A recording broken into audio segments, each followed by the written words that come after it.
Good morning everyone, welcome back to my channel. সকালবেলায় মানে প্রায় 9:45 বাজছে এখন। তো আমি স্নান পুজো সব করে নিয়েছি। নদীকে একটু বাদাম টাদাম খাইয়ে জল টল খাইয়ে আমি রুকসানা আর নদী মিলে যাচ্ছে এখন বাজারে। কালকে আমাদের স্টলের জন্য যা যা লাগবে সেগুলো তো নেবই, বাড়িরও কিছু দরকার আছে, যেরকম একটা সবজি নেই, মাছ নেই, কিছু নেই। তো সেই সব এনে রান্নাবান্না করতে হবে আর কি। এই যে বাজারের ব্যাগ নিয়ে বেরিয়ে পড়েছি সকালে। কিরকম হাওয়া চালাচ্ছে ভাবুন, পুরো একদম ওদের কাশ্মীরে বসে আছি। একটুখানি বেরোলেই গালগুলো লাল হয়ে যাচ্ছে। আবার নদীকে তৈরি করে বের করে দিয়েছে, কারণ ও উঠে গেছিল আর ওকে বাড়িতে রেখে যাবো যদি দেরি হয়। কি ও যেতে চাইছিল না, কি লোভ দেখেছি বলুন তো, যে স্যান্ডউইচ খাবো, চিকেন স্যান্ডউইচ। এই আগের সপ্তাহ থেকে বলছে, তাহলে চল আজকে খাইয়ে দিই। আমাদের সেকেন্ড প্রেগনেন্ট মহিলা। এই কিছুদিন আগে একজন এক কালের কুকুরটা, ও প্রেগনেন্ট ছিল, একটা বাচ্চা দিয়েছে। এ প্রতি 3 মাসে বাচ্চা দেয়, মানে 3 মাস আগে দিয়েছে, ওগুলো বড় হয়ে গেছে, আবার 3 মাসে বাচ্চা দিচ্ছে। আর কালকে রুকসানার ওই বাড়ি থেকে আমরা হলুদ তুললাম, আর এইগুলো হচ্ছে এই বাড়ির হলুদ। এগুলো যদি টবে হয়েছে এগুলো বেশি হবে না, ওইটা মাটিতে প্রচুর হয়েছে, তবুও দেখাচ্ছে। এই দেখুন মাটির ওপরে বসে গেছে, এই যে এইগুলো পুরো ওপরে উঠে গেছে, এইগুলো গাড়ি জমে গেছে, নদীর সামনে যাবে। তুই সবাইকে নিয়ে যেতে পারবি তো? প্রথমে মকর সংক্রান্তির জন্য স্পেশাল রুকসানা এখানে নারকেল কিনছে, আর কাঁচা লঙ্কাও দেবেন আমাকে। নদীও বাঁচতে শুরু করে দিয়েছে। মহিলারা একমাত্র ভালো সবজি আমার লাগবে। সাদা গোলমরিচ আমরা কিনেছি। সাদা গোলমরিচ না তো, আমাদের কালো তো। এই দোকানে রিঠা, আমলা, শিকাকাই সব পাওয়া যাচ্ছিল। আমি ন্যাচারাল শ্যাম্পু বানাবো জন্য নিয়ে নিয়েছি। অনেকদিন পর মুসুর ডালের বড়ি দেখতে পেলাম, একটা নিই। আচ্ছা, আমি এখানে একটা মুসুর ডাল আর একটা এমনি ডাল, বিউলির ডালের বড়ি নিয়ে নিয়েছি। মকর সংক্রান্তি যে আসছে, মানে বাজারের অবস্থা দেখলেই বুঝতে পারা যাচ্ছে, চতুর্দিকে চালগুড়ি। দুজনেই বাড়ির জন্য চিংড়ি মাছ নিয়ে নিয়েছি, আর এখানে আমাদের কালকে বিরিয়ানি পার্সেলের জন্য প্যাকেট নিচ্ছি। আচ্ছা, বাড়ি ফিরতে অনেক দেরি হয়ে গেছে, ঠিক আছে। দিদি এখন চিংড়ি মাছগুলো ছাড়াচ্ছে, চিংড়ি মাছের মালাইকারি করবো। এই যে কোকোনাট পাউডারটা আছে না, এটা দিয়ে। এই কোকোনাট ম্যাগির কোকোনাট পাউডারটা আমি সবাইকে রেকমেন্ড করছি, বিশেষ করুন যে মানে প্রায় একদম ক্লোজ টু মানে নর্মাল যে কোকোনাট পাউডার হয় না, পুরো ওইরকম মতো খেতে। আপনি বাড়িতে বানিয়ে যে কোকোনাটের যে জুসটা বা এক্সট্রাক্টটা বার করবেন, মানে প্রায় মানে 70% কাছাকাছি এর টেস্টটা যায়। সত্যি খুব ভালো হয়। মানে আমার মতো যারা একটু টাইম কোলাতে পারেন না, বা বিশেষ করে যারা বাইরে জব করেন, বাড়িতে এসে রান্না করতে হয়, তাদের জন্য এটা কিন্তু বেস্ট। এটা কিন্তু কোনো স্পন্সর্ড ভিডিও না, এমনিই বলছি। ম্যাগির কোকোনাট পাউডারটা ইউজ করে দেখবেন। রান্নাটা শুরু করার আগে যে ম্যাগির কোকোনাট পাউডারটা আমি এখানে ঢেলে নিয়েছি, এবার একটু জল দিয়ে এটাকে গুলে রেখে দেবো কিছুক্ষণ। কড়াইয়ের মধ্যে সরষের তেল ঢেলে দিলাম। ঢালার পরে আমি এখানে চিংড়ি মাছগুলো ভেজে নেবো। বাবার জন্য 5-6টা চিংড়ি ছাড়িয়ে রাখা হয়েছে, কারণ বাবা ছাড়ানো চিংড়ি খায়।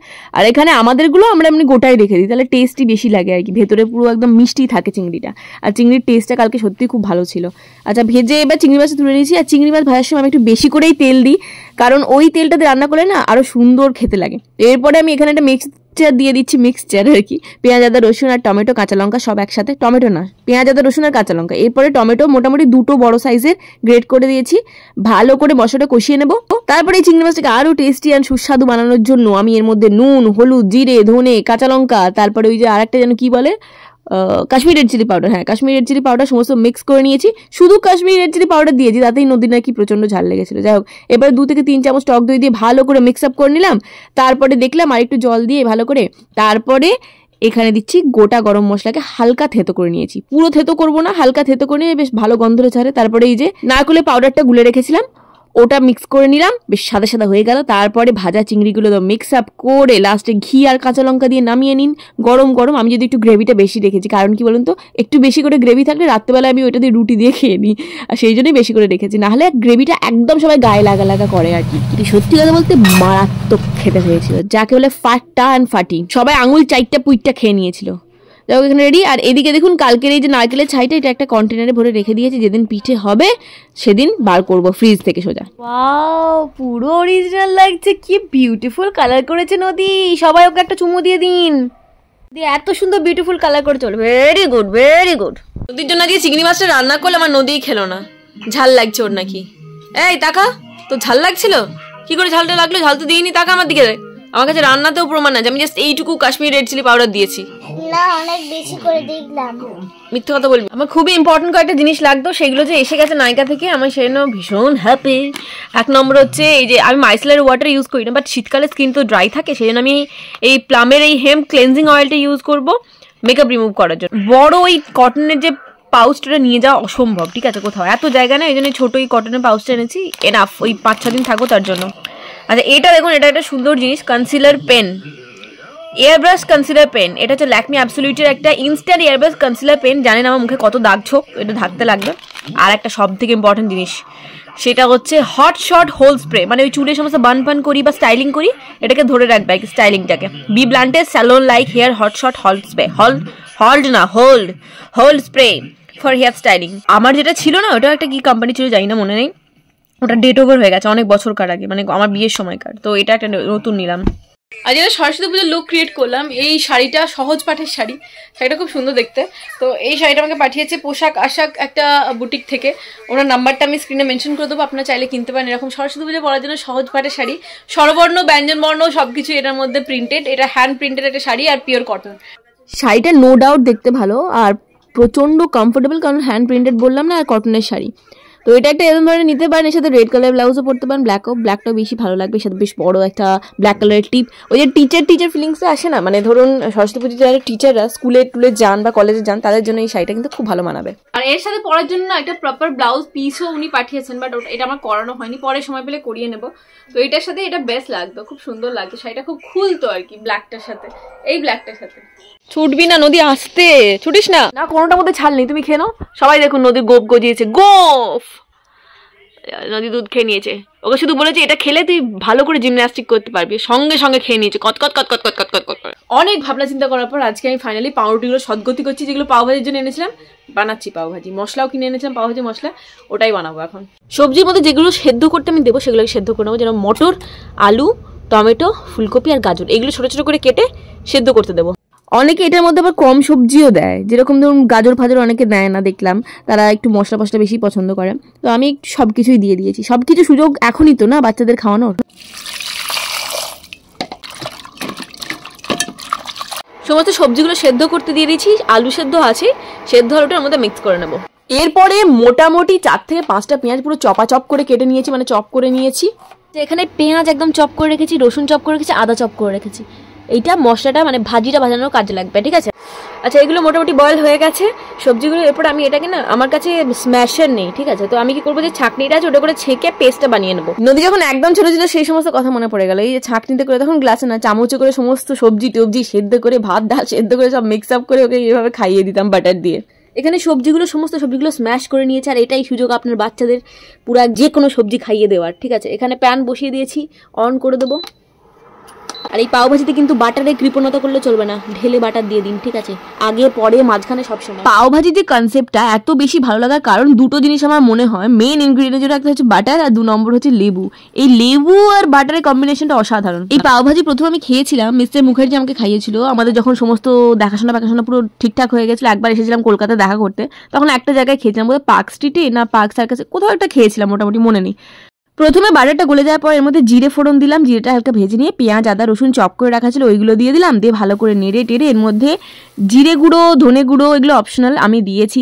কাশ্মীরি রেড চিলি পাউডারটা কিন্তু মাস্ট দিতেই হবে, কিন্তু আমি কম দিয়েছি, নদী যেহেতু খাবে সেই জন্য। তো কাশ্মীরি রেড চিলি পাউডারটা দিয়ে ভালো করে মিক্স আপ করে নেওয়ার পর আমি এর মধ্যে দিয়ে দেবো ওই যে স্ম্যাশ করা যে সবজিগুলো আমি রেখেছি সেইগুলো। এরপরে ভালো করে কিছুক্ষণ পেঁয়াজের সাথে মিক্স আপ করে নেওয়ার পর আমি এর মধ্যে অ্যাড করবো ওই পাওভাজি মশলাটা। পাওভাজি মশলাটা দেওয়ার পরে যা মারাত্মক গন্ধ ছেড়ে গেছিলো কি বলবো। এক নামি দামি কম দামি কোম্পানির পাওভাজি মশলা আছে, বাট আমি এভারেস্টেরটা ইউজ করলাম, কারণ আমাকে এটাই দিয়েছিল দোকান থেকে, আমি অত দেখিনি কি কোম্পানি। তো দিয়ে দিলাম মোটামুটি 1.5 থেকে 2 চামচের মতো। যে কোনো প্যাকেট, মশলার প্যাকেট বলুন, চিপসের প্যাকেট বলুন, খোলার সাথে সাথে কেমন মুখটাকে হুশ করে হাওয়া বেরিয়ে যায় না, মানে পেটে অনেকদিন ধরে গ্যাস জমা ছিল, সব খোলার সাথে সাথে বেরিয়ে গেল। আচ্ছা এর মধ্যেই কিন্তু লেবুর রসটা মিশিয়ে দেয়, বাট নদী না লেবু মানে টক জাতীয় জিনিস বেশি পছন্দ করে না, সেই জন্য লেবুটা আমি জাস্ট লাস্টে একটুখানি দিয়ে দেবো। ওর মতো করে বানাচ্ছি, ওর জন্যই বানাচ্ছি, তো সেই জন্য। তো হয়ে গেছে দেখুন, ভালো করে নাড়িয়ে চাড়িয়ে একদম পুরো একদম মাখা মাখা করে নিতে হবে। আর যেহেতু বেশি মাখা হয়ে গেছে আমি অল্প একটু জল মিশিয়ে দেবো, কারণ হালকা একটু বেশ নরম নরম থাকলে খেতে বেশি ভালো লাগে। এরপরে সার্ভ করে নেবো, গরম গরম সার্ভ করে নেওয়ার পর এর মধ্যে ওপর থেকে একটু বাটার, বেশি করে বাটার ছড়িয়ে দেবো, আর অল্প একটু লেবু রস দিয়ে দেবো। আমার এখানে দুটো জিনিস মিসিং, সেটা হচ্ছে ক্যাপসিকামটা দিলে আরো বেশি ভালো লাগতো, আর ধনে পাতা কিন্তু মাস্ট ছিল, বাট আমার কাছে নেই, আর কি করবো। লেবু রস অল্প করে ছড়িয়ে দিয়েছি, এবার ভালো করে মিক্স আপ করে ওপর থেকে একটু কাঁচা পেঁয়াজ ছড়িয়ে দিচ্ছি। সিরিয়াসলি এটা এত ভালো খেতে লাগছিল না, মানে কি বলবো, শীতকালের জন্য বেস্ট খাবার মনে হচ্ছিল। আচ্ছা এই যে কড়াটাতে অল্প অল্প মশলা লেগে আছে, এই মশলাটার ওপরে আমি বাটার ছড়িয়ে দিয়েছি, আর এই বাটারের ওপরে ভালো করে ঘষে ঘষে পাউরুটিগুলো দিয়ে দেবো। ব্যাস এবার সার্ভ করে দেবো সবাইকে। আবার full plate of pav bhaji ready. Mukherjee নেই, খারাপ লাগছে, কিছু করার নেই। যাই হোক, তো এখানে আমি বানিয়ে রেডি রেখেছি। এই পেঁয়াজটা এক্সট্রা ছিল, এটা জাস্ট মুখে দিয়ে খাওয়ার জন্য। প্রথম বিশেষ করে আমি সবারই জন্য না, আমি মেন নদীর জন্যই করেছি। ও একটু ভালো মন্দ কিছু খেতে চাইছিল, দেখতে লোভনীয় লাগছে, বাট দুটো জিনিস মিসিং আছে বলে দিই, একটা হচ্ছে ক্যাপসিকাম আর একটা হচ্ছে ধনে পাতা। নদী একবার তাকা, তাকা ওঠ। কি এটা, কি এটা? মনে পড়ছে না। পাও ভাজি। কামড়া না, ঝাল নেই, ঝাল দিইনি, খাও, খেয়ে দেখ, কামড়া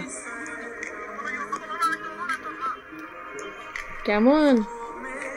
দেখুন এখানে কি করছেন বলুন তো, এখানে কারি পাতা জবা ফুলের ওই যে জেসটা সেটা বার করছি। আপনাদের মধ্যে কেউ একজন আমাকে এই টিপসটা দিয়েছেন, আমি নামটা মাত্র মনে করতে পারছি না। তো উনি বলেছিলেন যে হেয়ারে হোয়াইটনিং এর জন্য, মানে গ্রে হেয়ারের জন্য এই টিপসটা নাকি প্রচন্ড কাজে, মানে যাদের প্রিম্যাচুয়ার গ্রে হেয়ার আর কি। মানে আমার তো প্রায় 20 বছর 21 বছর বয়স থেকে পাকা চুলের সমস্যা, তো এটা নাকি ইউজ করলে একটু ন্যাচারালি কালার হওয়ার চান্স থাকে। তো আমি জানতামই না কারি পাতা জলে ফোটানোর পর এরকম কালো হয়ে যায়।